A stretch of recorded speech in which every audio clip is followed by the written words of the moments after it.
اور وہ جگہ فنا سے محفوظ رہے گی۔ تو یہ اللہ کے محبوب کے میلاد منانے کی برکت ہے، تو ہم کیوں نہ اس محبوب کا میلاد منائیں۔ اور آؤ میں اسی کا میلاد منانے کا ایک اور فائدہ عرض کر کے اپنی گفتگو کو سمیٹ دوں گا یہیں۔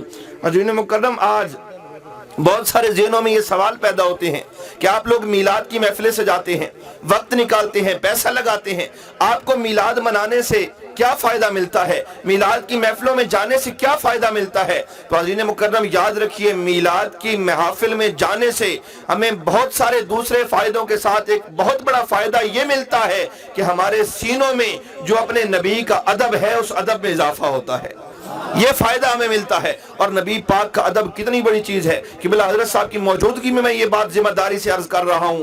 حضرین مکرم، نبی پاک کا ادب یہ اتنی بڑی چیز ہے کہ اگر مسلمان کے سینے میں اپنے نبی کا ادب ہے تو مسلمان کے سارے اعمال قبول ہیں۔ اگر مسلمان کا سینہ اپنے نبی کے ادب سے خالی ہو جائے تو اس کو کوئی نیک عمل بھی رب کی بارگاہ میں قبول نہیں ہو سکتا۔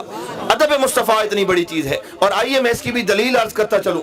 حضرین مکرم، اس امت میں ایک محقق گزرے ہیں جن کا نام ہے امام سہیلی۔ امام سہیلی رحمۃ اللہ علیہ نے ایک روایت بیان فرمائی ہے۔ وہ فرماتے ہیں کہ اللہ رب العزت کا ایک فرشتہ تھا جس کا آسمانوں پہ تخت لگتا تھا، اس کے تخت کے ارد گرد 70,000 فرشتے ہر لمحہ اس کی خدمت کے لیے موجود رہتے تھے، اور اس فرشتے کے ہر سانس کے بدلے ایک نیا فرشتہ پیدا ہوتا تھا۔ پھر ہوا یوں کہ اللہ پاک اس فرشتے سے ناراض ہو گیا، رب فرشتے سے ناراض ہوا، رب نے حکم دیا اس فرشتے کا تخت آسمانوں سے اٹھا کے کوہ کاف کے گڑھوں میں پھینک دیا جائے۔ اس فرشتے کو آسمانوں سے اٹھا کے زمینوں پہ کوہ کاف کے گڑھوں میں پھینک دیا گیا۔ وہاں سے ایک دن جبرائیل امین کا گزر ہوا۔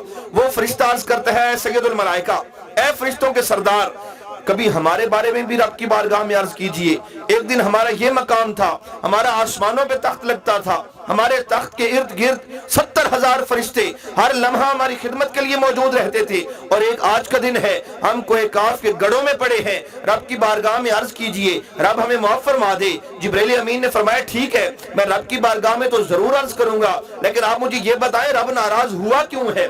آپ کو آسمانوں سے اٹھا کے زمینوں پہ کیوں پھینکا گیا ہے؟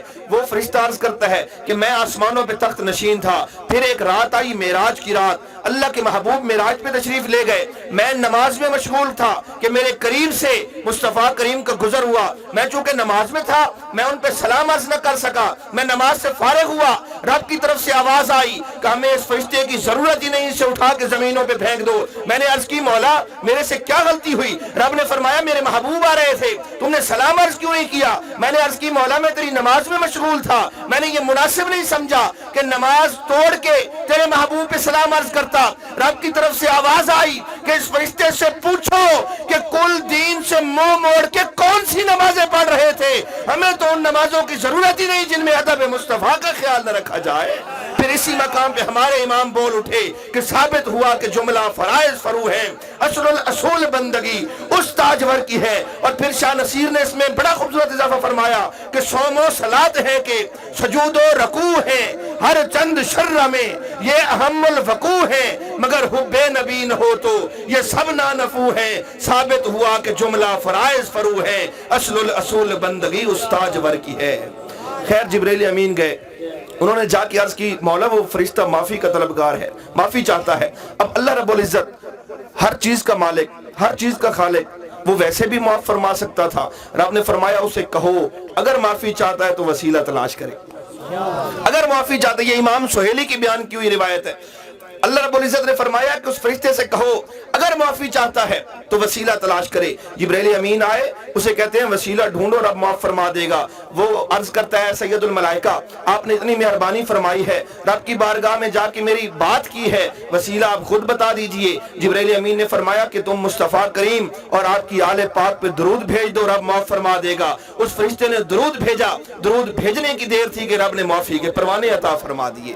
تو ادب مصطفیٰ اتنی بڑی چیز ہے، اور وہ ادب مصطفیٰ ان محافل میں آنے سے بڑھتا ہے۔ اس لیے ان محفلوں میں آیا کرو، اپنے نبی کا ادب اپنے سینوں میں بڑھاؤ، اپنے نبی سے محبت کرو۔ یاد رکھو، آج جو لوگ میرے آقا کی ذات کے بارے میں اونچ نیچ باتیں کرتے ہیں، طرح طرح کی باتیں کرتے ہیں، وہ کیوں کرتے ہیں؟ وہ اس لیے کرتے ہیں کیونکہ انہیں اللہ رب العزت نے مصطفیٰ کریم کی معرفت عطا نہیں فرمائی۔